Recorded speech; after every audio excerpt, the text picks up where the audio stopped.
Sabe aquela coisa? A gente já se perguntou por que as crianças parecem confiar em todo mundo e aí, com o tempo, a gente vai ficando com o pé atrás? Pois é, nesta análise, a gente vai mergulhar fundo nessa jornada da confiança. Vamos desde esse nosso ponto de partida supernatural até chegar nos valores, que são aquela bússola que guia a gente nas encruzilhadas da vida. Essa frase é muito forte, né? A ideia é que a gente já chega no mundo, assim, com uma predisposição para confiar. É quase como se fosse a nossa configuração de fábrica, sabe? Acreditar no mundo, nas pessoas, antes de mais nada. Então, fica a grande questão. O que guia toda a nossa conversa aqui? Se a gente nasce confiando, o que acontece no meio do caminho? O que faz a gente perder essa característica que é tão fundamental? Bom, vamos começar então. Nossa primeira parte aqui é sobre a confiança nata e perdida. A ideia é entender direitinho como essa confiança que a gente tem desde o início acaba se transformando numa visão mais cuidadosa, mais cautelosa. E o material que a gente está analisando usa uma expressão muito interessante: adesivos negativos.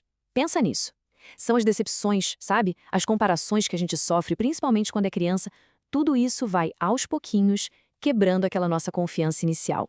Cada experiência ruim é como se fosse um desses adesivos colado na gente, minando aquela tendência natural de confiar. Ok, agora a gente entra na segunda parte, a anatomia da confiança. E olha, se a confiança pode ser perdida, a notícia boa é que ela também pode ser reconstruída. E isso é o mais importante. Vamos ver como isso funciona.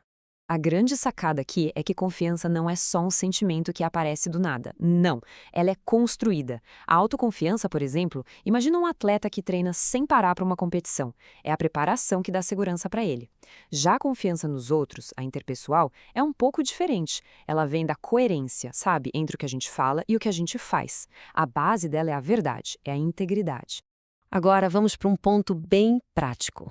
A nossa terceira parte, o custo da desconfiança.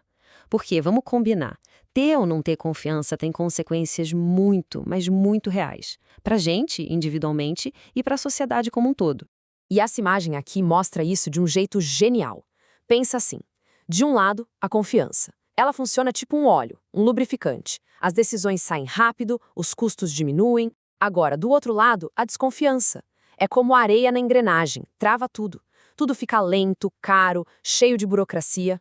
E isso tudo nos leva direto para a nossa quarta parte, valores, a nossa bússola moral. Porque olha só, se a confiança é o chão onde a gente pisa, os valores são a bússola que aponta o caminho, principalmente naquelas escolhas bem difíceis. O material que a gente está vendo usa uma metáfora que eu acho incrível, a da bifurcação. A vida é cheia disso, né? Daquelas encruzilhadas em que a gente tem que escolher, vou por aqui ou por ali. É exatamente nesses momentos de decisão que os nossos princípios, aquilo que a gente acredita de verdade, entram em campo. De um jeito bem simples, valores são as nossas regras do jogo. Sabe, as regras internas que a gente usa para navegar pelo mundo. São aquelas crenças lá no fundo que ajudam a gente a separar o certo do errado e, principalmente, a tomar decisões que batem com quem a gente quer ser. E para a coisa não ficar tão abstrata, vamos a alguns exemplos que todo mundo conhece, né? Honestidade, empatia, respeito, gentileza, são esses princípios. E quando a gente coloca eles em prática de verdade, eles se tornam a base, o alicerce de uma vida íntegra. Só que aí vem o grande desafio. O problema, na real, não é a gente não saber quais são os valores certos, é a distância, aquele abismo entre o que a gente fala que acredita e o que a gente faz no dia a dia.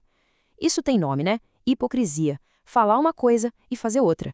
E isso, nossa, isso destrói qualquer confiança. E para fechar a nossa quinta e última parte, o teste das escolhas. Porque é fácil falar de valores, né? Agora a gente vai ver como eles se saem na prática, sob pressão, diante de alguns dilemas da vida real. Olha só a primeira grande questão ética que foi discutida. Uma traição deve ser perdoada? Pergunta difícil, hein? É super complexa, tem argumentos muito fortes dos dois lados. E, nossa, como isso testa os nossos valores de confiança, de perdão, de caráter. Então, de um lado tem a galera que diz: olha, traição é uma quebra de confiança sem volta. É uma escolha, não deslize. Mostra o caráter da pessoa. Mas do outro lado tem o pessoal que pensa que perdoar é mais sobre se libertar da raiva, sabe? Não significa continuar o relacionamento, mas sim seguir em frente. E que no fim das contas, todo mundo pode errar. Vamos para o segundo dilema, que também dá o que falar. É aceitável mentir para evitar um conflito? Sabe, aquela famosa mentirinha branca?